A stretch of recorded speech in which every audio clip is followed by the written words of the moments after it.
What is going on, gunfighters? Max point blank range. That's what's going on. Max point blank range. What is it? How do you utilize it? Where does it shine? And what are some limitations?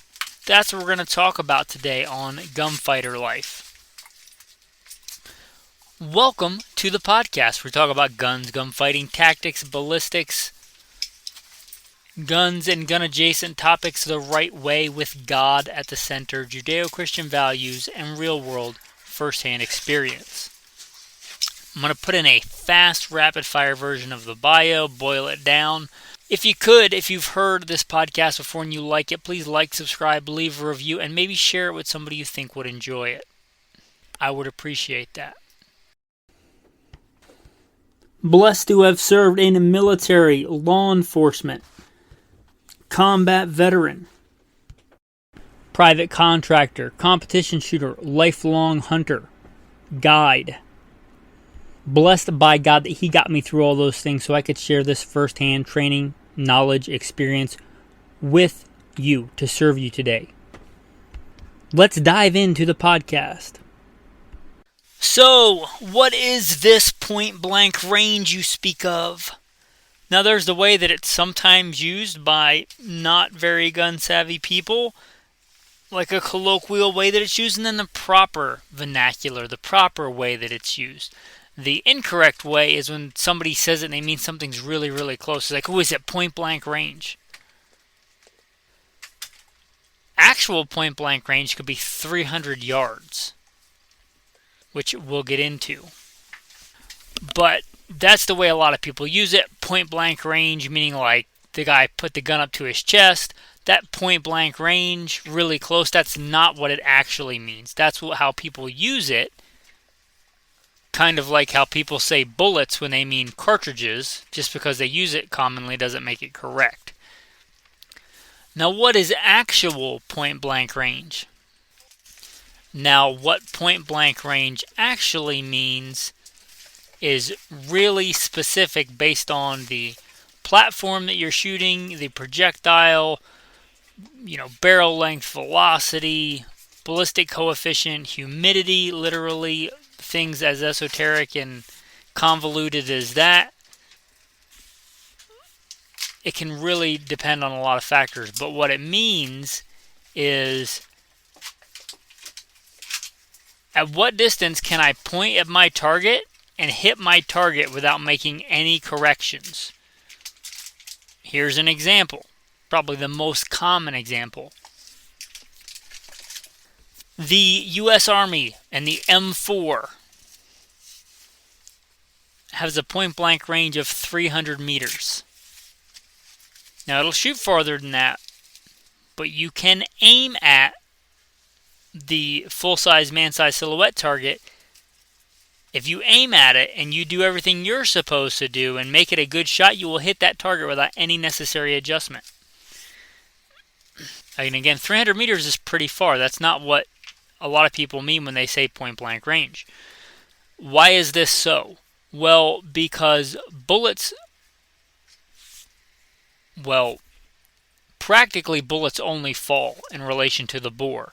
Meaning, if you had a perfectly square barrel and it was level to the earth, like the bore line the bullet was traveling out of, if it was level to the earth, as soon as it came out, it would start to fall towards the earth. I know technically in some kind of weird way, maybe light is affected by gravity like a black hole, but as far as Earth is concerned, our vision and sight and light is not affected by gravity. So you're looking over the barrel. If you didn't aim the barrel up to where you were looking, you would never ever shoot where you were aiming. The bullet would come out lower than you were looking and it would just continue to get worse and worse and worse.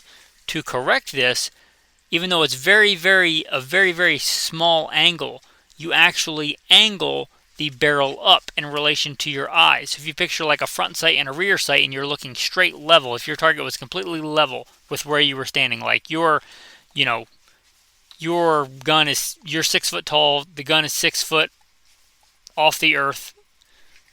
Should be a little bit less than that because your eye is further down than your head, but you get what I'm saying. Like, you're at 6 foot, the gun's at 6 foot, the target's at 6 foot, 100 yards away, your line of sight will be 100% level. If your bore, the barrel is going to be under the sights, it's never going to hit where you're aiming. You have to aim it up in relation so that at some point it crosses your line of sight. This generally, unless you have a really poor zero, unless you choose a really poor zero, it's going to happen twice. So it's going to cover, it's going to intersect or bisect. I know this is getting real nerdy, and try and follow me here on audio only, but it's going to rise and bisect your line of sight. So it's going to cross over where those sights are pointing. That's going to be your close zero. It's going to continue to rise in an arc until the outside forces acting upon it causes it to fall again to such a degree that it, even though it's aimed up, it now continues in a downward trajectory and crosses that line of sight again at a farther distance. You'll have a close zero and a far zero. Going back to that U.S. Army M4, you zero your M4 at 25 meters, so it's shooting dead on, like right where you're aiming at 25 meters, and it's shooting dead on again somewhere past 200 meters. But it hasn't fallen so far that it won't hit the target out to 300 meters. So you have a close zero and a far zero. Let's say my SCAR 17, since I know it pretty well, I zero it at 50 yards. It's dead on at 50. It's dead on again at 235 yards. That's my close zero and my far zero. Now, if you're picturing this in your mind, you're going to gather that between the 50 and the 235, or 50-250 is a real common one because it's close enough. Between the 50 and the 250, it's going to be higher than where you're looking. So your bullet's actually going to hit higher than where your sights are. The highest that it will ever hit is called your max ord, your max ordnance. That's as high as it will ever get above your sighting plane. As long as your max ordnance is not too high, and it won't take your bullet, your projectile off the target until the point after your second zero, until the point where it completely falls out of the acceptable zone, that's your point blank range. If you are wise about your zero and your bullet selection and all kinds of things, you can get that as far as you could possibly get it, and that's going to be your max point blank range. Now, I just got an entire book. It's called The Target Book for North American Big Game, and it lists a whole bunch of cartridges and different grain weights, I assume all factory loadings, and it gives you the max point blank range. It gives you a visual picture of like certain game animal and then where to aim past your max point blank range. Now this is all modern actual rifle projectiles, like, you know, modern bottlenecked common use rifle rounds. I also should mention, it might be obvious, but I'm going to point it out. Your max point blank range really depends on your target. For this was geared towards hunting. I think it's a pretty good rule, but they use a 6-inch circle, meaning the bullet can't go any higher than 3 inches from your zero and any lower than 3 inches from your zero. 6 inches is a pretty good circle if you're talking about a deer. Like, that's pretty good in the vital zone. You might get away with a little bit more, but it's giving you the point blank range so that you can aim, you know, in that kill zone behind the front shoulder, and you can hit somewhere in that acceptable kill zone, which they consider a 6-inch circle. Now, if you're shooting an elk or a bison, you may push it out a little bit bigger, but I think 6 inches is really good, and it's 6 inches across the board for this, for some of the next, you know, portion of this podcast that I'm going to quote to you. I think it's a pretty good one, and it keeps it fair and consistent. It doesn't move it up to bigger targets. Now, the first load they list is a 223 Remington, 53 grain. If zeroed at 30 yards, it gives you a max point blank range of 305 yards. Your max ordnance is going to be 150 yards. So you zero it at 30 yards, getting into a bunch of minute factors like the height over bore will have a small difference. humidity, all this stuff. 53 grain bullet, 223 Remington, give you a max point blank range of 305 yards, meaning you can aim in the center of that 6-inch circle and hit somewhere in that 6-inch circle out to 305 yards. If we go up to a 77 grain bullet, that's going to give us a max point blank range of 270 yards. Let's look at kind of a classic screamer of a varmint cartridge, the 22-250 with a 40 grain projectile. That's screaming at over 4,000 feet a second. That's got a max point blank range of 360 yards. Let's look at one of my personal favorite rounds, a 243 Winchester. Now it lists a bunch of different bullet grain weights. The best point blank range for these are going to be the 75 grainers, and that gives you a max point blank range of 325 yards. And I think some may argue going up from the varmint cartridges to pretty legit, unarguable deer rounds here. You can shoot deer with smaller stuff. I don't think anybody argues that a 243 is an acceptable deer round. You got a max point blank range of 325 yards. Let's look at a modern classic, the 6.5 Creedmoor. This has a max point blank range of 275 yards with a 140 grain bullet. 140 out to 275. How can that be? The 6.5 Creedmoor is the long range king. Not when you're talking about max point blank range. It's actually kind of anemic for max point blank range. I'll get into that when we talk about the limitations of max point blank range. 6.5 Creedmoor was meant for a different kind of long range shooting, not max point blank range. Still, it's a modern cartridge. 275 is not bad. An old school classic, and one of the reasons it was a classic, it's got a good max point blank range, right? 130 grain 270 Winchester, 300 yards. Right on the dot. If you zeroed it at 27 yards, you'd hit somewhere inside that 6-inch circle out to 300 yards with a 130 grain bullet. Not too shabby. Now, if we look at one of the classic Magnums, a 7 Rem Mag, real classic, and a classic loading for that is 150 grain 7 Rem Mag. That's got a max point blank range of 305 yards. Moving up to that big Magnum, not a whole lot of difference, although you are chugging 20 more grains along. Here in America, we like our 30 cal rounds. Can't argue with that. The classic 30-30 has a max point blank range of 225 yards. It's not surprising that it's quite a bit less than most other modern cartridges because what's bottlenecked, it's around those bullets. Pretty low pressure. We're talking, 1800s technology. Oh, and that was with a 125 grain bullet. 30-30, generally you think of it as 150 or 170 grain. The 150 is going to give you an MPBR of 215. A classic 308 loading. The 150 grain is going to give you a max point blank range of 275. But it's also going to give you one of 275 with the 165 grain bullet. How can that be? Because that longer bullet's a little bit sleeker. It's going to hold on to that energy a little bit better. Just one of those happy coincidences there. The 30-06 Springfield with a classic 150 grain bullet's got a max point blank range of 290 yards. Now how did that same bullet weight in the 308, 275, and 290 in the 30-06 Springfield. Now that's not the whole story, but not as much difference there as people like to argue about. Now, I'm not going to keep going for two reasons. One, I think it would get pretty boring.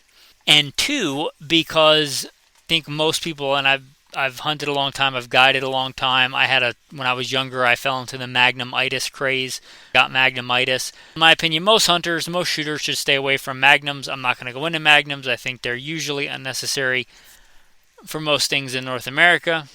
You can argue with that and emote all over the comments if you want. Mention the 7 Rem Mag, but I'm not going to get much bigger than that. You can look those numbers up for yourself. And again, I think it would get a bit even drier than it already has if I'm just spouting out numbers. Now you'll notice most modern cartridges, there's not as much difference there as you might imagine, as people like to argue about.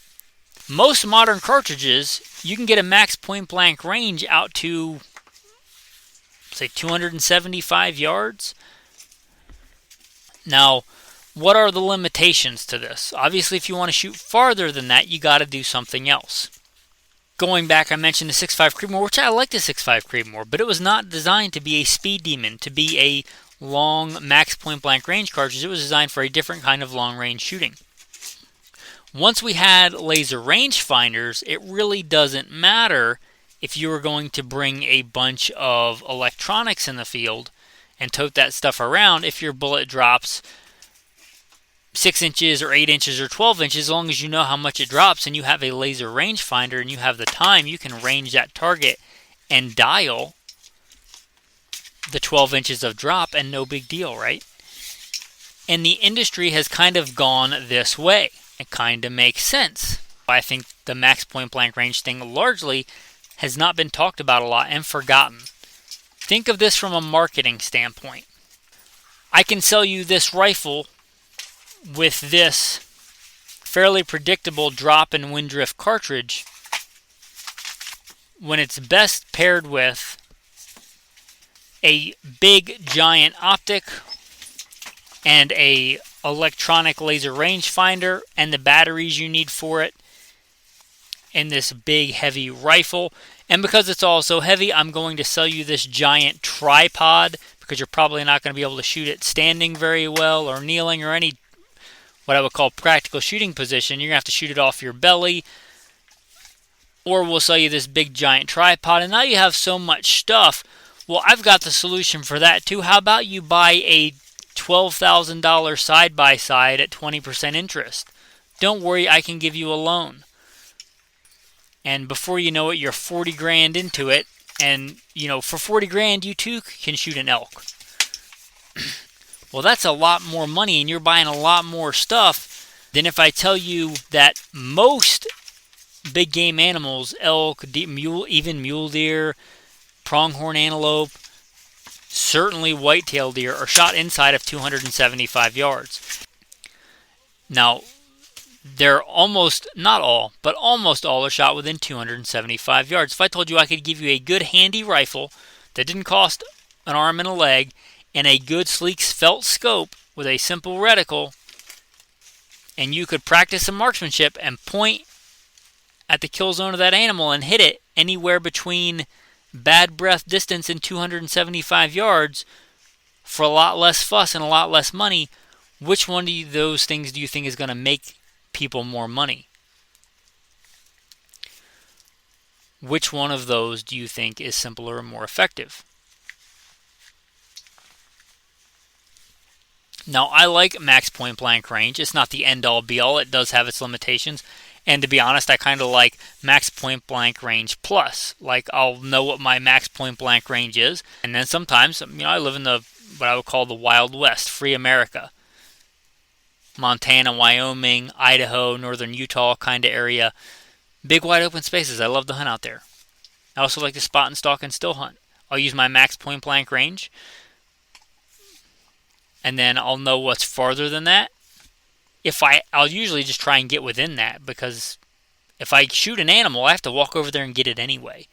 And if you're a decent, not always, I've had a few outliers, but most of the time, if you're a decent stalker, you can get within 300 yards of your quarry.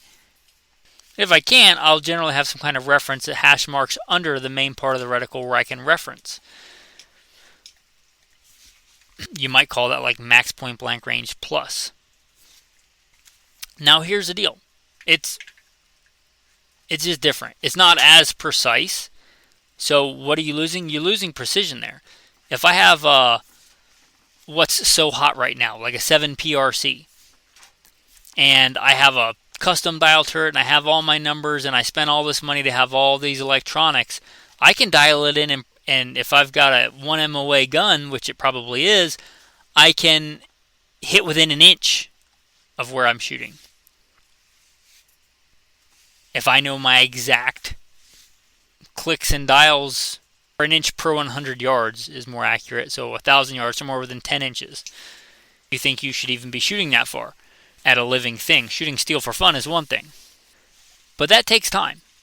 And that's the trade-off. It's more precise, it takes more time. Max point blank range is not super precise, but it's quick. I can throw that gun into my shoulder, get a good sight picture, and if I have a good stance, standing, sitting, kneeling, prone, throw that gun in my shoulder, give a good, easy squeeze on the trigger, and bang. That's pretty much it. Less precise, but very, very fast. Compared to, oh, let me find a good position to lay down on my stomach, or let me find a place to set up this giant abomination of a tripod of my 18-pound rifle and set it on a stand and click and play with all these fidget spinners for men to get a dialing solution, a firing solution. And then by that point, the elk's over the ridge. And I'm like, oh, I didn't have a shot. When you did have a shot, you were just messing with technology instead of hunting, in my humble opinion. Forgive me for the rant. You hunt how you want to hunt. Just be ethical about it.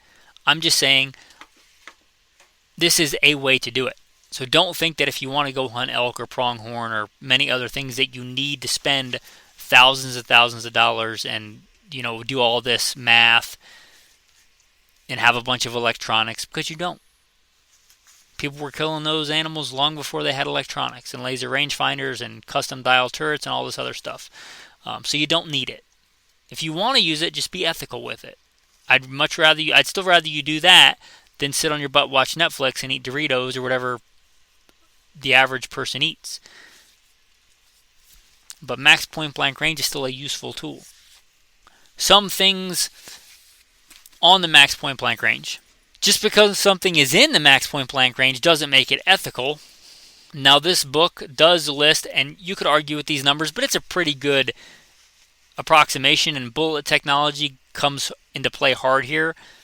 Assuming you have a decent hunting bullet that's going to expand at the velocity it hits at, they list here ethical for deer 1,000 foot-pounds of energy. And for elk, 1,500 foot-pounds. That's pretty vanilla. That's pretty standard. Now again, you might argue with the numbers, but I think it's a good benchmark.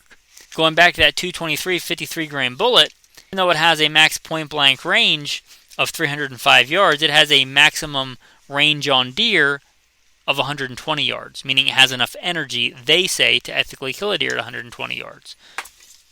So max point blank range is not the whole story. Something like the 30-30 Winchester, it's got that max point blank range of 215, which is not great anyway, but it's got a max effective range on deer of 105 yards because it's losing energy quickly and it doesn't have a lot to start with.